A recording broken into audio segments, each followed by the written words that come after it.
કોલકાતામાં મહિલા તબીબ સાથેની ઘૃણાસ્પદ ઘટનાનો મામલો. વેરાવળ મેડિકલ એસોસિએશન દ્વારા વિરોધ પ્રદર્શન.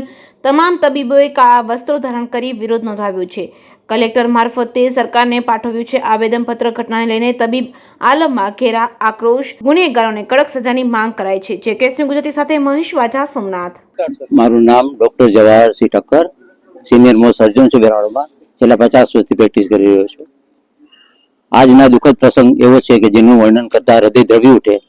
કાળજું કંપી જાય એવી ભયાનક, પાશવી, અમાનવીય બળાત્કાર ને ગેંગરેપ અને ખૂન.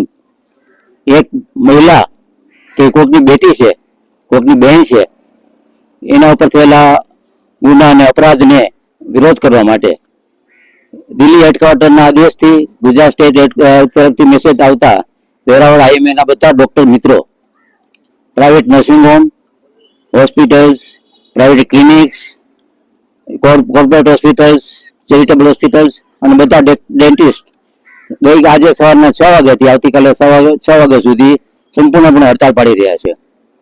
હડતાલ પાડવાનો ઉદ્દેશ લોકોમાં જાગૃતિ આવે, ડોક્ટરની શું સ્થિતિ છે, ડોક્ટર કયા પરિસ્થિતિમાં કામ કરી રહ્યા છે.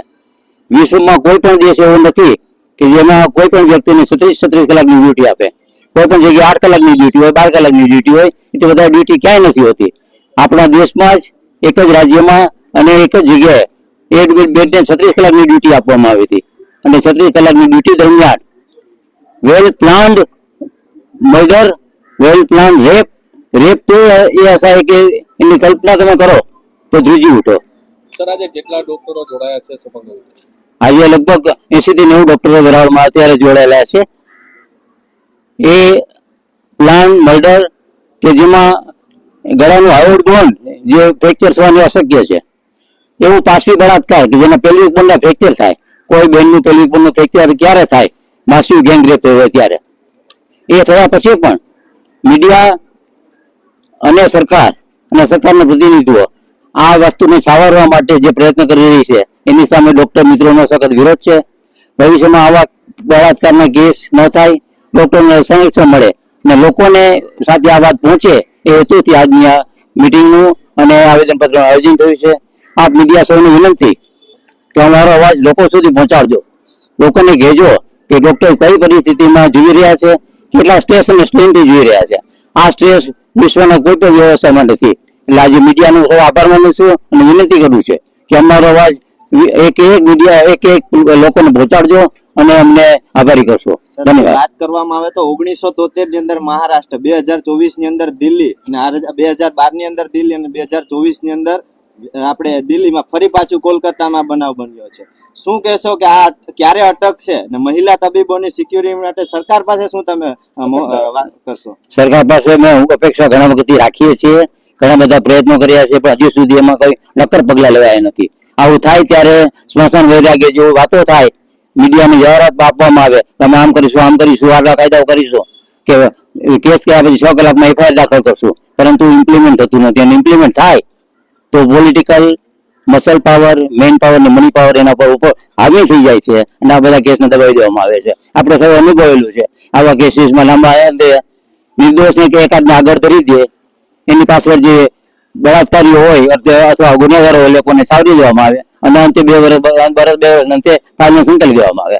આવું ન થાય એના માટે અમે પ્રયત્ન કરીએ છીએ. જે 1973 જે કાંડ બન્યો હતો, જે મહિલા તબીબ ઉપર જે દુષ્કર્મ બન્યું હતું, તેમાં 20 વર્ષ લગી તે તબીબ કોમોની અંદર રહ્યા હતા અને ત્યારબાદ તેમનું ડેથ થયું હતું. તેમાં પણ આજ દિન સુધી કોઈ નક્કર પગલા લેવામાં નથી આવ્યા. તો સરકારને આપ એવી કઈ માંગ કરો છો કે આવા બનાવ ન બને ભારતની અંદર ને આવા મહિલા તબીબો ઉપર કોઈ એક્શન કરવા વાળા ઉપર કટિબંધ એક્શન લેવામાં આવે? મહિલા તબીબ નહીં, કોઈ પણ ડોક્ટર ઉપર કોઈ પણ જયારે કોઈ પણ જાતનો હુમલો થાય ત્યારે હુમલો કરનારને તાત્કાલિક પકડીને કડકમાં કડક સજા થવી જોઈએ અને જાહેરમાં સજા થવી જોઈએ, જેથી કરીને પબ્લિકને ખબર પડે કે આ હુમલો કરનાર કે તબીબીને હેરાન કરનાર, અપશબ્દ બોલનાર, મારનાર વગેરેને આવી પનિશમેન્ટ છે. કાયદામાં ઘણી બધી વ્યવસ્થા છે પણ અમલીકરણ નથી. એ અમલીકરણ થાય એવી અમારી અપેક્ષા છે. હું ડોક્ટર મિર્ઝરી થાનકી, આંખના સર્જન, સરકારી હોસ્પિટલ વેરાવળ. આજરોજ અમે ઇન્ડિયન મેડિકલ એસોસિએશન વેરાવળ પ્રમુખ ડોક્ટર બીનાબેન ચૌહાણ અને સેક્રેટરી ડોક્ટર રવિ શામળા સાહેબની આગેવાની હેઠળ અહીંયા પ્રાંત અધિકારીની ઓફિસે આવેલા છીએ. તારીખ 9મી ઓગસ્ટના કોલકાતાના આરજીકર મેડિકલ કોલેજ અને હોસ્પિટલમાં જે સેકન્ડ યર ટ્રેની રેસિડન્ટ તરીકે ફરજ બજાવતા ડોક્ટર મોમિતા દેબનાથ સાથે જે અતિશય હીન કૃત્ય કે દુષ્કર્મ અને હત્યાની જે વિરોધમાં અમે લોકો બધા ડોક્ટર અહીં એકઠા થયા છીએ અને પ્રાંત અધિકારીને આવેદન પત્ર આપ્યું છે.